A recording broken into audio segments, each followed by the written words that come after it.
Introducing the ultrasonic vehicle detector that is used in a wide variety of drive-thru applications, including parking, access control, car wash, banking, and fast food. Unlike a vehicle loop detector that requires the installation of a loop in the pavement, the USVD may be simply mounted on a post or order box and aimed at the location of the vehicle when in position to perform a transaction or place an order. Also, unlike other technologies, the USVD does not require any setup or functional adjustments other than simply installing and aiming.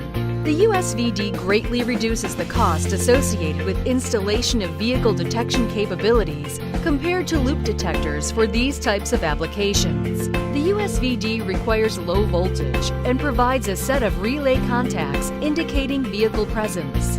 The ultrasonic Triangular Planar Array scans the expected location for a vehicle and activates its output upon detection of a vehicle. USVD patent-pending technology reliably detects the presence of a vehicle and integrates seamlessly in drive-thru applications.